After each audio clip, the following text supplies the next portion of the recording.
Tuhan bersamamu dan bersama rohmu. Inilah Injil suci menurut Matius. Dimuliakanlah Tuhan. Ketika orang-orang Farisi mendengar bahwa Yesus telah membungkam orang-orang Saduki, berkumpullah mereka. Seorang dari antaranya, seorang ahli Taurat, bertanya kepada Yesus hendak mencobai dia. Guru, hukum manakah yang terbesar dalam hukum Taurat?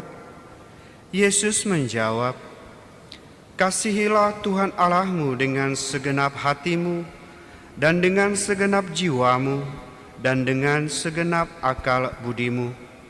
Itulah hukum yang utama dan yang pertama. Dan hukum yang kedua, yang sama dengan itu ialah, kasihilah sesamamu manusia seperti dirimu sendiri. Pada kedua hukum inilah tergantung seluruh hukum Taurat dan kitab para nabi. Demikianlah sabda Tuhan. Terpujilah Kristus.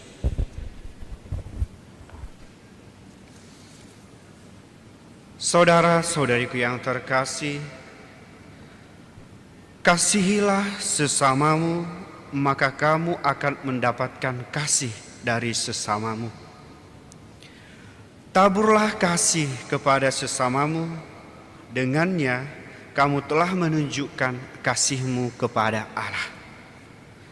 Saudara-saudariku yang terkasih, pada hari ini juga gereja semesta memperingati Santo Bernardus Abbas dan pujangga gereja. Santo ini adalah seorang petapa bimbingan dari Santo Stefanus. Santo ini dikenal luas sebagai sang pewarta, pembawa damai, dan penegak kebenaran. Karena sikap dan karakternya demikian, maka gereja mengkehendaki kita mampu belajar darinya, menjadi sang pewarta yang penuh belas kasih Allah, menjadi pembawa damai, hingga mampu membela kebenaran dalam kehidupan kita. Saudara-saudariku yang terkasih, demikian juga dalam bacaan-bacaan yang telah kita dengarkan. Bagaimana kebesaran kasih dan cinta dari Ruth sendiri kepada Naomi dan Yahweh. Tindakan kasih dari Ruth ini menjadi salah satu pengalaman atau kisah dalam keselamatan manusia. Bagaimana Ruth sendiri membuka wacana kita bahwa totalitas hidup manusia harus mampu menyimbangi hukum kasih, yaitu mengasihi Allah dan mengasihi sesama. Kasih adalah perasaan yang dimiliki oleh manusia yang ditunjukkan melalui perbuatan terhadap orang lain. Melalui kasih kita dapat menciptakan sebuah hubungan yang harmonis antara diri sendiri dengan Allah, keluarga, dan semua orang yang ada di sekitar kita. Saudara-saudariku yang terkasih, bagaimana mungkin kita memahami makna kasih jika di sekitar kita banyak yang membenci dan menjauhi kita?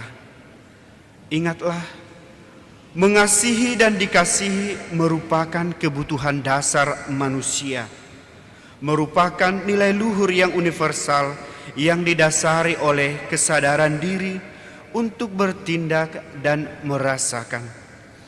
Manusia ingin dikasihi oleh sesama, namun ingatlah, manusia juga bertanggung jawab untuk mencintai dan mengasihi sesama.